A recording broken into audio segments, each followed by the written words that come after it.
మీ నమ్మకాన్ని, తర్కాన్ని మరియు మీ చేతన సవాలును.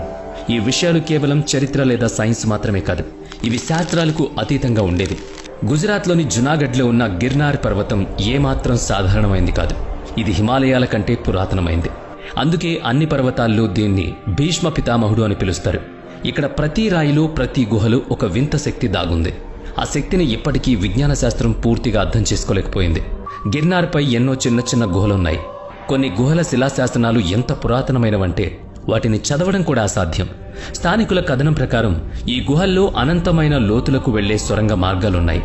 ఆశ్చర్యకరమైన విషయం ఏంటంటే కేవలం దివ్య దృష్టి కలిగిన సాధువులు మాత్రమే ఈ మార్గాల్లోకి ప్రవేశించగలుగుతారు. మిగతా వారికి ఈ మార్గాలు నిషిద్ధం. గిర్నార్ యాత్ర అంత సులభం కాదు. 5 ప్రధాన శిఖరాలను దర్శించుకోవడానికి దాదాపు 10,000 మెట్లెక్కాలి. కానీ చాలా మంది యాత్రికులు ఒక వింత అనుభూతిని పొందారు. మెట్లు ఎక్కుతున్నప్పుడు ఏదో అదృశ్య శక్తి తమ చేయి పట్టుకుని పైకి లాగుతున్నట్లు అనిపిస్తుందట. అందుకే గిర్నార్ యాత్ర జీవితాన్ని మార్చేస్తుంది. స్థల పురాణం ప్రకారం సాక్షాత్తు దత్తాత్రేయ స్వామి ఇక్కడ కఠోర తపస్సు చేశారు. ఆయన రూపొందించిన సాధన నియమాలు ఇప్పటికీ ఈ పర్వతశిలల్లో దాగున్నాయని నమ్ముతారు. ఇక్కడ గుహల్లో 200 నుంచి 300 సంవత్సరాల కంటే ఎక్కువ వయస్సు ఉన్న సిద్ధ యోగులు నివసిస్తారు. వీళ్లల్లో కొందరికి కాలాన్నాపే శక్తి ఉంటే మరికొందరికి పంచభూతాలను నియంత్రించే శక్తి ఉంది. ఈ సిద్ధ యోగులు సామాన్యులకు కనిపించరు. కానీ సంవత్సరానికి ఒకసారి మహాశివరాత్రి నాడు పర్వత దిగువన ఉన్న భవనాథ్ మహాదేవ్ ఆలయం దగ్గర వీరు ప్రత్యక్షం అవుతారు. ఆ సమయంలో వాళ్ళు తమ అలౌకిక శక్తులను ప్రదర్శిస్తారని చెబుతారు. సామాన్య రోజుల్లో వీరి దర్శనం కేవలం అదృష్టవంతులకు మాత్రమే. గిర్నార్ దగ్గర జరిగే భవనాథ్ మేళా కేవలం ఒక మతపరమైన ఉత్సవం కాదు.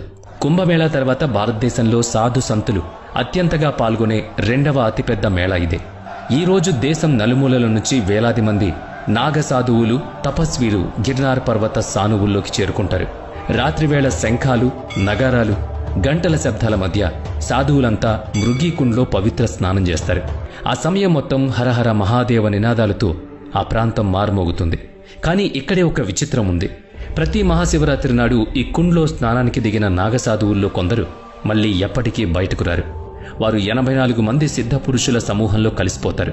వేరే లోకానికి వెళ్ళిపోతారని కూడా చెప్తూ ఉంటారు. అసలు శతాబ్దాల క్రితం అక్కడ ఏ అద్భుతం జరిగింది? ఈ మృగీకుండ్ ఇంతటి రహస్యమైన మరియు పవిత్రమైన స్థానంగా ఎలా మారింది? దీని వెనుక ఒక ఆసక్తికరమైన కథ ఉంది.